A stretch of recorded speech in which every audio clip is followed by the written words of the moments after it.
I know I've touched on it before about the titles that people give themselves, the prophetess Jane Doe or the apostle such and such. But I wanted to go further and talk about, well, Bishop such and such and the Reverend John Doe.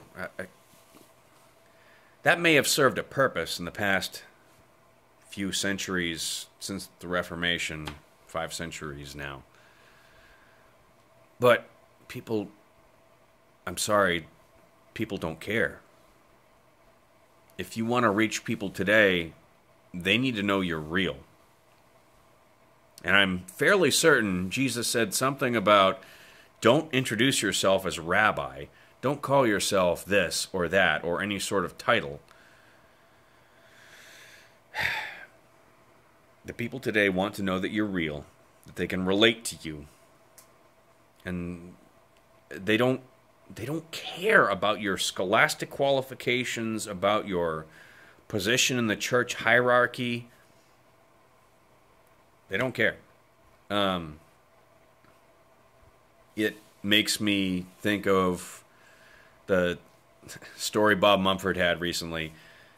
He recently shared about the time he was in Australia, I think, with some other church leaders, and they went for a lunch somewhere, and the waitress came up, totally innocent, totally naive of the church system. And one of the guys there he was a bishop, he had his red frock on and black cloak over it.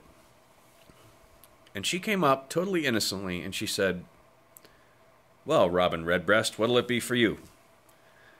And that just set him off. That just set off Bob Mumford, because he was like, I can't believe I never saw it before. These people just... We've created this hierarchy that means nothing.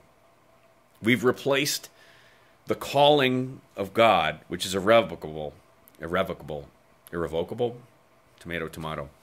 We've replaced that with man-ordained qualifications. We've got these search committees for pastors that look at resumes and they look at your grades in seminary school and all this stuff. They look at, well, do you have a master's degree in worship? Well then, what? How about the calling of God? How about the talents that He's given you? How about the power of your worship when you are leading worship? If you have no qualifications whatsoever, but you are leading worship, or you're there bringing a powerful word to people,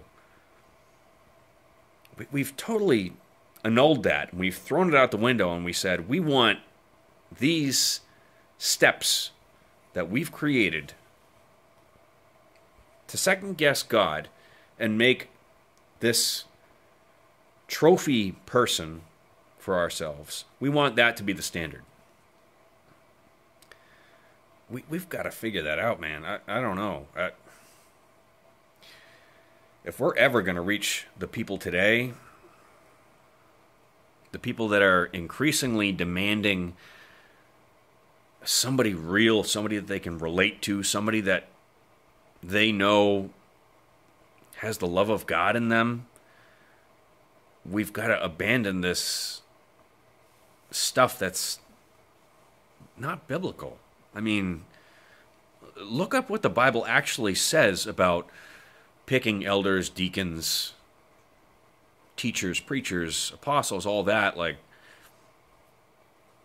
the elders and deacons part, at least, it's all about their own moral sanctity, like their own standard of living.